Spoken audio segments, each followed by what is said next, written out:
जय हिंद दोस्तों। आज हम समझते हैं डाइजेस्टिव सिस्टम यानी पाचन तंत्र शुरू करते हैं।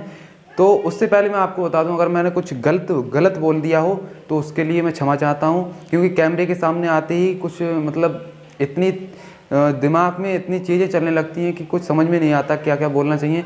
तो मेरी कोशिश रहती है कि मैं हालांकि कम शब्दों में अच्छे से समझा दूं।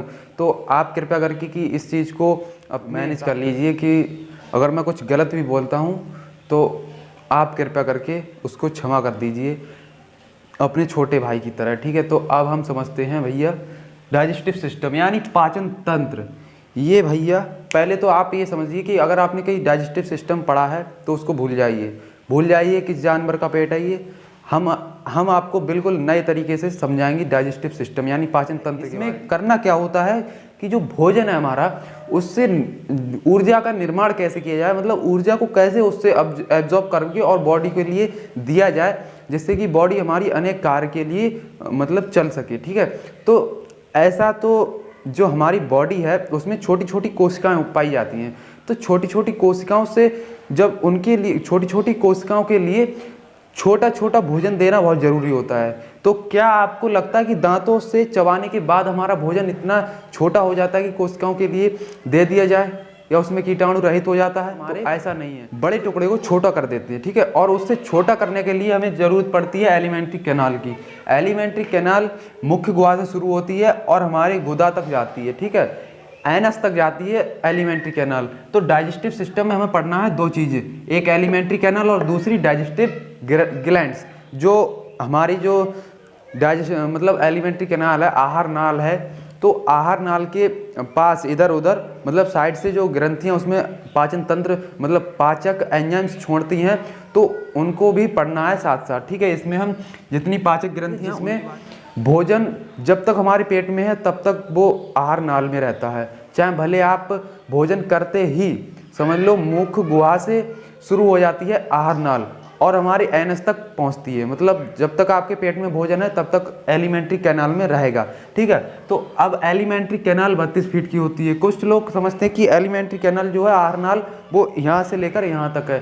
भैया वो गिरास नली है, आहार नाल नहीं है। आहार नाल हमारी यहाँ से लेकर पूरी और नीचे तक गिरास नली, ठीक है। गिरसनी नहीं है, गिरसनी होती है भैया हमारी जो रेस्पिरेटरी सिस्टम में आती है ग्रसनी। तो हमारी गिरास नली इसे बोलते हैं, गिरास नली और इसोफेगस। इसके बारे में हम आगे चर्चा करेंगे। जैसे पहले नंबर पे है हमारा मुख्य गुहा, इसमें सैलिवरी ग्लैंड्स भी आएंगी तो उसको भी हम पढ़ेंगे। मुख्य गुहा, फिर ग्रास नली है, फिर आमाशय है, फिर छोटी यहाँ आता है, फिर बड़ी यहाँ आता है, फिर गुदा है।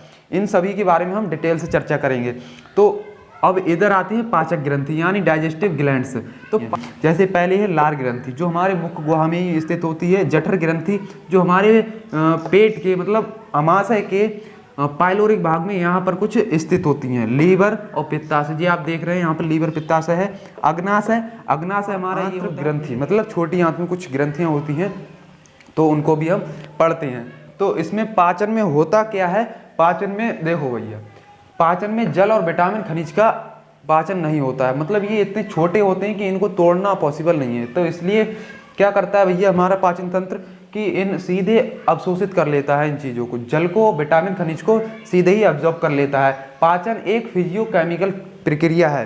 फिजियोकेमिकल, फिजिकल मतलब फिजिकल क्या होता है, मतलब उसे देख कर ही तूर खूंच दो, मतलब देखते देखते उसे तूर तार के फिट कर दो, मतलब ये है फिजिकल।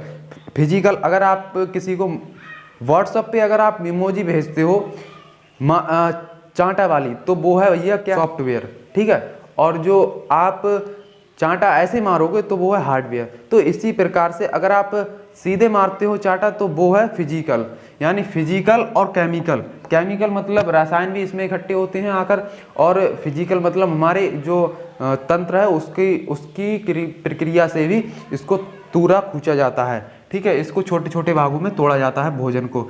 तो पाचन का मुख्य कार्य होता है भोजन से ऊर्जा का निर्माण करना। भोजन से ऊर्जा का निर्माण करना क्या होता है भैया, पाचन कहलाता है। यानी मुख गुहा पर, इसे हम माउथ भी कहते हैं, ओरल भी कहते हैं और बक्कल भी कहते हैं। मतलब इसे कहते हैं बक्कल कैविटी। कैविटी मतलब होता है खाली स्थान, खाली जगह को हम कहते हैं कैविटी मतलब गुहा। और इसमें मुख, माउथ, ओरल और बक्कल, ये तीन चीज़ें इससे मतलब कहते हैं, ठीक है। तो इसे चाहे माउथ कैविटी का हो या ओरल कैविटी या बक्कल कैविटी, होता क्या है हिंदी में मुख गुहा यानी माउथ हमारा। तो माउथ में होती है लार ग्रंथि। ये 3 जोड़ी लार ग्रंथियां पाई जाती हैं। ये करती क्या है, ये 1 से 1.5 लीटर पर डे सलाइवा का निर्माण करती हैं। तो इसीलिए मुंह ना सूखे और कीटाणु रहित रहे, इसलिए हमारी जो लार ग्रंथियां हैं ये जो सलाइवा का निर्माण करती रहती हैं, लार का निर्माण करती रहती है। तो ये 3 जोड़ी होती हैं, 1 से 1.5 लीटर पर डे इनका मतलब जो लार है वो बनाती हैं। अब जो पैरोटिड ग्रंथि होती है, तो 3 ग्रंथियां होती हैं और मतलब जोड़े में होती हैं। तो पैरोटिड ग्लैंड जो होती है, पैरोटिड ग्रंथि वो सबसे बड़ी लार ग्रंथि होती है। ये सांप में जहर बनाने का काम करती है, ठीक है। और जो सबलिंगुअल है और सब मेडुवल है, ये छोटी ग्रंथियां होती हैं। लार ग्रंथि से क्या बनता है भैया, सलाइवा। इससे हम कहते हैं लार कहते हैं इसको। और इसमें लार में क्या कौन कौन से एंजाइम पाए जाते हैं उनको समझते हैं पहले हम। इसमें सबसे पहले पाया जाता है लाइसोजाइम पाया जाता है। ये भोजन को जीवाणु रहित कर देता है, मतलब जीवाणु नाशी ये लाइसोजाइम होता है। जो आदमी कोई भी आदमी बिना हाथ धोए भोजन कर लेता है, तो उनकी बॉडी को रक्षा करने के लिए, मतलब जीवाणु रहित करने के लिए, भोजन को जीवाणु रहित करने के लिए लाइसोजाइम जिम्मेदार होता है। लाइसोजाइम जीवाणु को खत्म कर देता है। इसमें टाइलिन, दूसरा है टाइलिन, ये बड़ा प्रमुख है। छोटे क्लासों में क्या होता है कि पूछते हैं कि लार ग्रंथि में कौन सा एंजाइम पाया जाता है, तो टाइलिन ये बहुत प्रमुख, मतलब इसका नाम हो गया है, फेमस हो गया है ये एंजाइम कहो तो।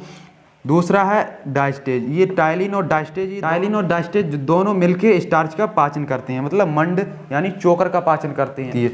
तो मंड का पाचन कहाँ होता है भैया, ये दोनों एंजाइम करते हैं। 4 से 5% भोजन का पाचन कर देते हैं मुंह में, ठीक है। और म्यूकस जो है ये भोजन को चिपचिपा बना देता है, लिबरा देता है बिल्कुल। जो म्यूकस है ये पूरा भोजन को लिबरा के रख देता है, मतलब आपने देखा लसीला भोजन हो जाता है। और लसीले भोजन होने के बाद वो बन जाता है बोलस। ठीक, बार मैं आपको ओरली समझा देता हूँ। देखो भैया, लार ग्रंथि जो है ये 3 जोड़ी होती हैं, 1 से 1.5 लीटर पर डे इनका जो लार बनाने का काम होता है। पैरोटिड ग्रंथि जो है ये सबसे बड़ी ग्रंथि होती है, लार ग्रंथि, और ये सांपों में जहर बनाने का काम करती है, ठीक है। सबलिंगुअल और सब मेडिबुलर, ये 3 तरह की लार ग्रंथियाँ होती हैं।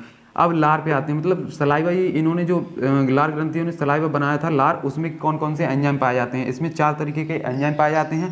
पहला है लाइसोजाइम, जो जीवाणु नाशी होता है, मतलब जीवाणु को मार देता है। ये टाइलिन और डायस्टेज, ये दोनों मिलकर स्टार्च का पाचन करते हैं। और म्यूकस जो है ये भोजन को चिपचिपा बना देता है, लसीला बना देता है।